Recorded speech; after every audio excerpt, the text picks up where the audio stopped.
Samuel Little, sang pembunuh berantai paling produktif di Amerika. Amerika, tanah impian yang dijanjikan kebebasan bagi siapapun.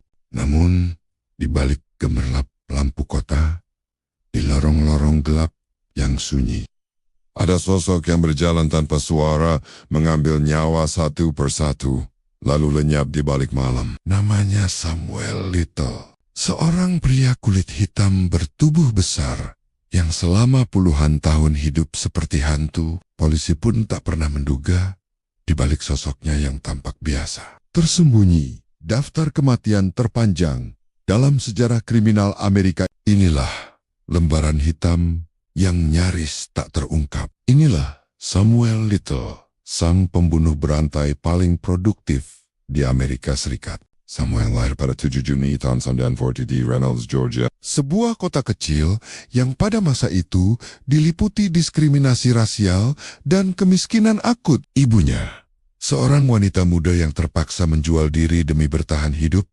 nyaris tak mampu merawatnya. Saat masih balita, Samuel diserahkan ke neneknya di Lorain, Ohio. Di kota industri itu, Samuel tumbuh bersama debu pabrik baja, kerasnya jalanan, dan keluarga yang tak pernah benar-benar peduli. Ia tumbuh seperti anak jalanan, belajar sendiri. Bagaimana cara bertahan hidup? Bagaimana cara berkelahi? Di usia belasan, Samuel mulai sering bolos sekolah. Ia mencuri rokok, makanan, barang kecil. Lalu semakin terbiasa berkelahi. Siapa sangka, jalan gelapnya mulai terbuka di sini, di lingkungan di mana hukum hanya setipis kertas dan kemiskinan menutupi suara tangisan seorang anak. Masa remaja Samuel dikenal sebagai anak besar, keras kepala, mudah terpancing emosi. Beberapa guru menyebut Samuel sulit diatur, gemar mengintimidasi teman-teman sebayanya. Sekolah pun hanya jadi tempat singgah.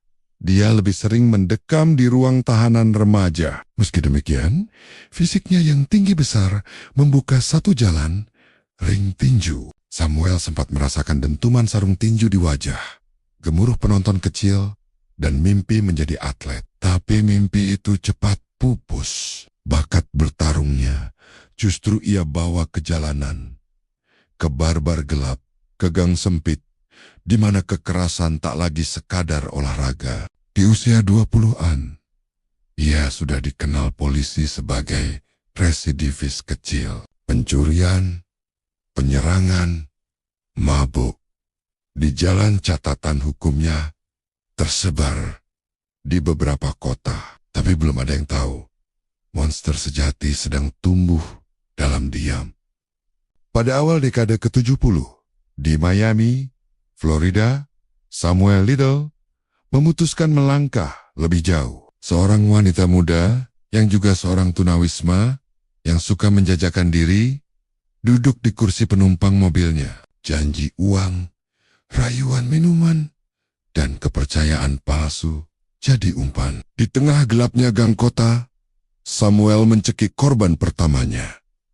Perlahan, tanpa teriakan, tanpa pisau, tanpa senjata. Sebuah metode mematikan, tapi sulit dilacak di masa itu. Cekikan jarang meninggalkan jejak forensik, apalagi jika korban memang sering dianggap tidak penting. Inilah awal dari ritual sunyi Samuel Little. Satu tubuh dibuang, satu kota ia tinggalkan, lalu puluhan lagi menyusul di jalan-jalan gelap di mana tak ada yang benar-benar peduli. Puluhan tahun kemudian, FBI menelusuri pengakuannya. Sedikitnya 60 pembunuhan berhasil diverifikasi.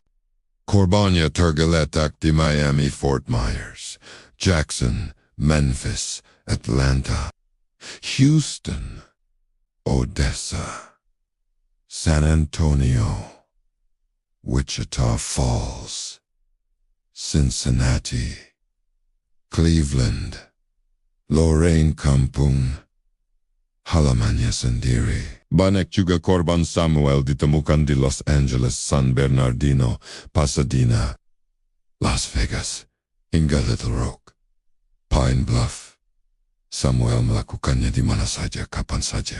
Ia berpindah kota naik bus, kereta, menumpang truk, tanpa rumah tetap, tanpa identitas tetap. Ia adalah bayangan di jalan, yang hanya meninggalkan tubuh dingin di gang sepi. Korban-korbannya, wanita berkulit hitam, wanita yang menjajakan dirinya, pecandu, tunawisma, orang-orang yang kerap dilupakan oleh sistem hukum dan bermasalah dalam keluarga. Disitulah Little menari dalam sunyi. Menipu hukum selama 3 dekade pada tahun 2012, Samuel Little ditangkap di Kentucky atas pelanggaran narkoba. Di penjara, tes DNA membongkar masa lalunya. 3 pembunuhan di Los Angeles menjeratnya ke ruang sidang. Vonis 3 kali penjara seumur hidup tanpa pembebasan bersyarat. Tapi cerita tak berhenti di situ. Texas Ranger James Holland masuk ke ruang interogasi bukan dengan ancaman, tapi dengan sabar mendengar. Holland memuji Little, memancing memorinya, membiarkan ia merasa dihormati. Perlahan, Samuel bicara. Ia bercerita, tertawa kecil, lalu menggambar wajah demi wajah wanita yang pernah dicekiknya hingga mati. Sketsa-sketsa inilah yang membuka pintu puluhan kasus dingin. FBI merilis ke publik. Keluarga korban yang bertahun-tahun mencari, akhirnya tahu di mana jasad orang tercinta terbuang pada 30 Desember tahun 2020. Samuel Little menghembuskan napas terakhir di penjara Los Angeles County. Usianya 80 tahun, tubuhnya lemah, paru-parunya rapuh. Tapi rahasia kematian puluhan wanita masih belum semuanya terungkap. Beberapa korban tetap tak bernama. Beberapa keluarga masih menunggu panggilan telepon FBI.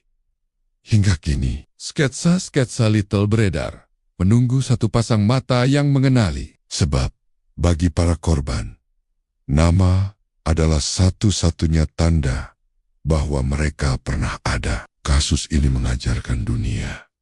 Kejahatan berantai tak selalu berwajah monster bertaring. Kadang ia duduk di bangku taman, tersenyum kecil, menunggu kesempatan menjemput korban di lorong gelap. Dan bagi kita, ingatan tentang Samuel Little adalah peringatan.